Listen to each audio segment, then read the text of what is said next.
क्या आपको कभी ऐसा बुखार हुआ है जिसमें शरीर भारी-भारी लगे, भूख बिल्कुल भी ना लगे और जीभ पर मोटी सफेद परत जम जाए और हर समय आलस और थकान महसूस हो?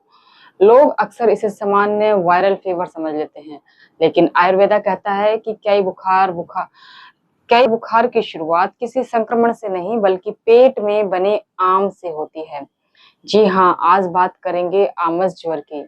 नमस्कार दोस्तों, मैं हूँ कविता पाल और आप देख रहे हैं आयुर्वेदा विद कविता। अब तक हमने बहुत सारे दोषों के बारे में बात करी है, ठीक है? और आज हम इसी ज्वर की श्रृंखला में एक और दोष की बात करेंगे, आमस ज्वर। देखते हैं कि ये होता क्या है।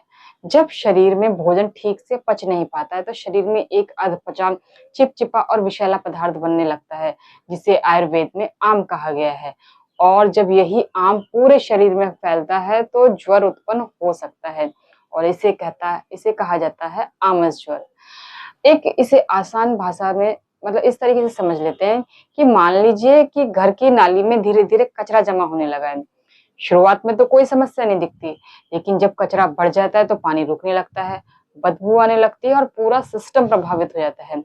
ठीक वैसे ही जब शरीर में आम जमा होने लगता है तो शरीर के रास्ते अवरुद्ध होने लगते हैं और रोगों की शुरुआत हो सकती है।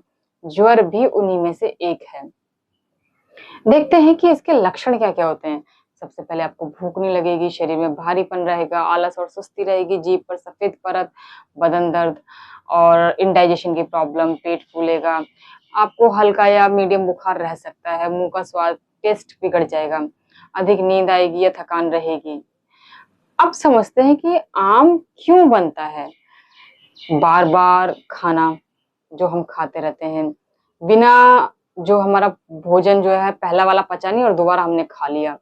जंक फूड है, ये तला भुना भोजन है, देर रात को हम भोजन कर रहे हैं या फिर हम कोई एक्टिविटीज़ नहीं कर रहे हैं फिज़िकल या फिर हमारी डाइजेशन सिस्टम जो है वो कमज़ोर है या फिर आप बहुत ज़्यादा ठंडे पदार्थों का यूज़ कर रहे हैं।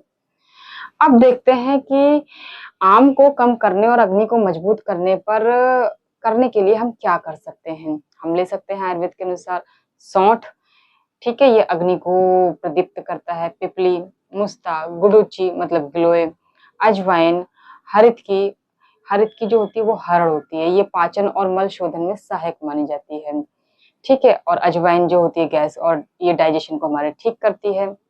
इन चीज़ों का प्रयोग कर हम अपने जो एक सामान्य अवस्था होती है बुखार की उसको कंट्रोल में ला सकते हैं। देखिए, आपको करना क्या-क्या है?